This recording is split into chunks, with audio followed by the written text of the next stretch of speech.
Joe Rogan has finally come around and officially endorsed Donald Trump. And that's not really the big story here. The big story is this is symptomatic of many of the liberals in Hollywood, because Joe Rogan is pretty much a liberal, but he just didn't come down with the woke mind virus. He's one of those old school liberals, kind of like Bill Maher, who sadly did come down with Trump derangement syndrome. And just 2 years ago, Joe said that Donald Trump wasn't welcome on his podcast. And it was very clear what was happening to the country and what they were trying to do to Donald Trump. He was already running for re-election by then. And to go from that to a week and a half ago, having him on the show, having a very respectful conversation, and then tonight, Monday night, he had Elon Musk on the show again, posted a clip of them talking, which I'll show you in a second, and then added, for the record, yes, that's an endorsement of Donald Trump. Jillian Michaels is another one of these Hollywood kind of old school liberal celebrities who also endorsed Donald Trump. She's the big fitness guru. And she herself actually is a member of the LGBTQ community. She's a lesbian, used to be a big Hollywood liberal, but was immune from the woke mind virus and endorsed MAGA. Well, I'll say it again, man. I think this is the last election. If Trump doesn't win, this is the last election. I think you're right. Yeah.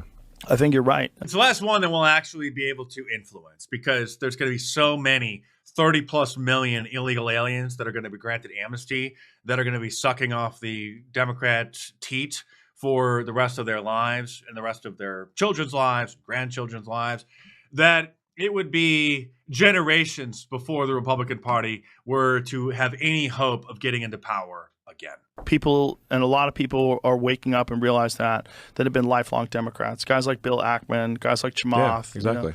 Tulsi Gabbard switched over to the Republicans. Like, there's a lot of people who their whole life they've been left wing, and they realize, like, I can't do this anymore. You and I used to be Democrats. Yeah. So. Yeah. Yeah. It's nuts. Here's Donald Trump at a rally, hearing the news. Oh, wow. I have some more big news, Megyn. I'm just getting this right now. On stage with Megyn Kelly, by the way. And it just came over the wires that Joe Rogan just endorsed me. Is that good? Thank you, Joe.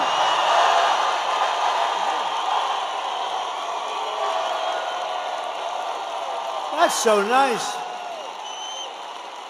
And he doesn't do that. He doesn't do that stuff. And he tends to be a little bit more liberal than some of the people in this room. No, I had a lot of fun, and he was amazing, and it was a 3-hour interview. In fact, I was 2 hours late for a rally that we had. I had explained that a little bit. Megyn Kelly joined him on stage, and I think this is in Pennsylvania, which is another good sign.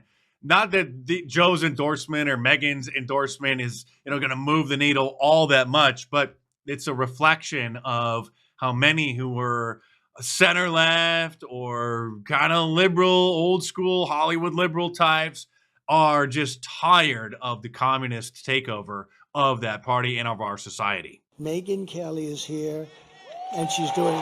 Come up. Come up here, Megyn. She ripped a guy apart. Here's just a small sample of what she had to say when she was at a Tucker Carlson event. Screw you, Taylor Swift.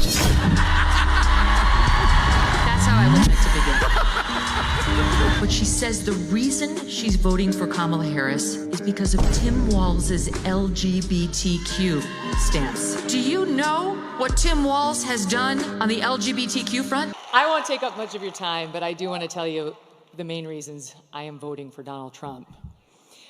Number one, immigration. He mentioned it. And people like Laken Riley. I'll be thinking about her tomorrow all day. 22 years old, killed in Georgia, a young nursing student by an illegal. I'll be thinking about Jocelyn Nungari, 12 years old, in Texas, murdered by 2 Venezuelan illegals. President Trump closed the border. Kamala Harris opened it by choice. It wasn't accidental. She said it would be humane. That's what she and her boss believed. Tell it to Laken Riley's family. There was nothing humane about it. He closed it. They opened it. It was an intentional choice, and there's no reason not to believe they won't do it again. The boys should not be in the girls' sports. The boys should not be in the girls' bathrooms. The boys should not be in the girls' locker rooms.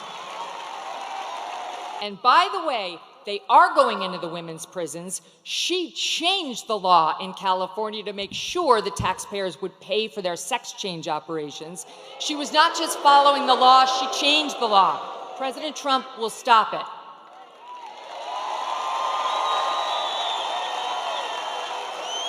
He got mocked by the left for saying he would be a protector of women. He will be a protector of women, and it's why I'm voting for him. He will close the border. He will keep the boys out of girls' sports and where they don't belong. And you know what else? One more thing. He will look out for our boys, too. Our forgotten boys and our forgotten men. Guys like you. Guys like these guys who've got the calluses on their hands, who work for a living with the beards and the tats, who maybe have a beer after work and don't want to be judged by people like Oprah and Beyonce, who will never have to face the consequences of her disastrous economic policies. These guys will. So, as you can imagine, that's not going over very well with the Operation Mockingbird assets. Here's Dana Bash. Dana has a rash. We're going to have to take a break. I'm being told that Megyn Kelly just announced that she is going to be speaking at Donald Trump's last rally. Megyn Kelly of blood coming out of her wherever fame. That's interesting. An interesting turn of events coming. That was her pounding on the desk, by the way, in anger. Hi, everybody. Hey, it's great to see you. Can you believe this guy? Can you believe the energy and the stamina on this guy at his age? I'm ready to go to sleep over there. He's got another rally to go to till tonight.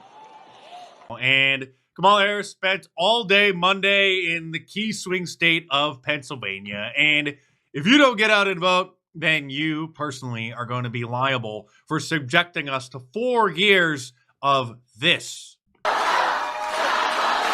They're chanting Kamala. Wait for it. Let's vote. Let's get out the vote. Let's get out the vote. Let's get out the vote. Let's get out the vote. Let's get out the vote. Let's get out the vote. Let's win.